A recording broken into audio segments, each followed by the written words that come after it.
Good morning, Chair and Honourable Senators. Thank you for the opportunity, of course, to present our views on Bill C-45. The Canadian Labour Congress, of course, bring together Canadian national and international unions from across the country, along with provincial and territorial federations of labour, and more than 100 Labour Council and District Labour Council in various communities. Their members work in virtually all sectors of the Canadian economy, in all occupations, in all parts of Canada.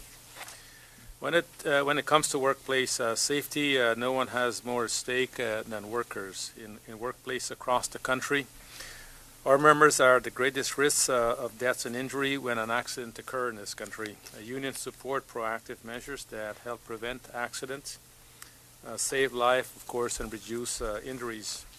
Since the Government of Canada announced its intentions to legalize recreational cannabis, employers, of course, have raised the issue of impairment at work, and they have demanded new ways to address it, most notably by subjecting workers to on-demand random testing. We do not believe additional random drug and alcohol testing of workers is a necessary response to this bill. The current Made in Canada approach, of course, to impairment testing strikes the right balance between reasonable and justifiable measures to protect safety and those unnecessarily infringe on the dignity and privacy of workers.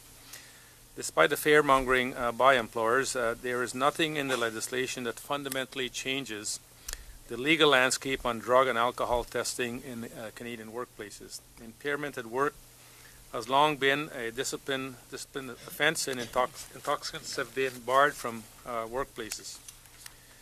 Employers have a range of tools, including, of course, testing under specific circumstance to address potential workplace impairment. The approach to impairment and testing in Canada is different than that in the United States. Employers in Canada are equipped with tools to address legitimate safety concerns. In the U.S., the goals of testing, of course, including a reduction of drug use in society as a whole and reducing performance problems unrelated to safety with a focus on punishment.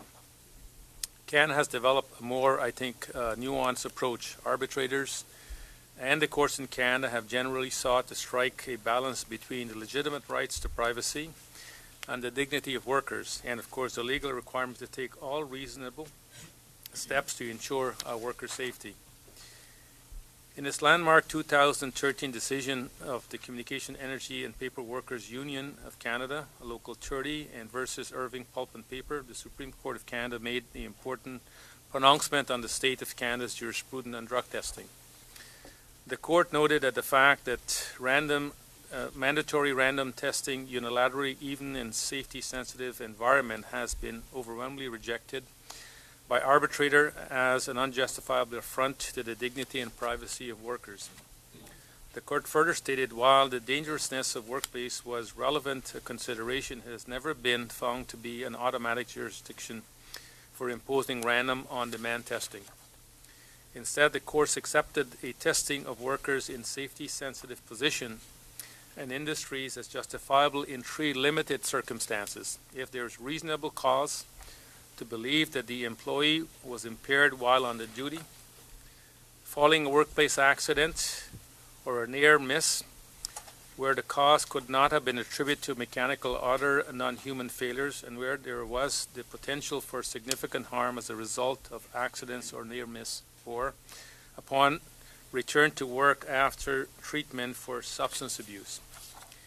If an employer seeks to impose random testing, they will need to, of course, to provide evidence of an alcohol and or a drug problem within a safety-sensitive workplace. Workers do not surrender their rights, of course, to privacy and dignity at the door when they arrive at work. Furthermore, monitoring and surveillance on a personal and legal activities outside of the workplace is invasive and leave workers vulnerable to discrimination. That does not mean that workers can and should show up to work impaired. It means that we have the tools as outlined in the Supreme Court of Canada decision, as well as more common tools like appropriate supervision to address the problem.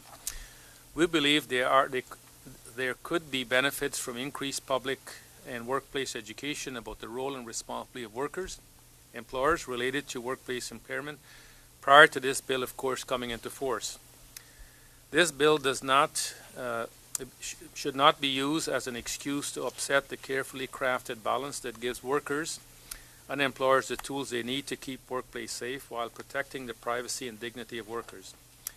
The labor movement, of course, take issues with workplace health and safety very seriously. We will work with government, employers to ensure there is no confusion about the fact that legalizing cannabis does not change the rules about workplace impairment. Thank you so much. Look forward to any questions you may have.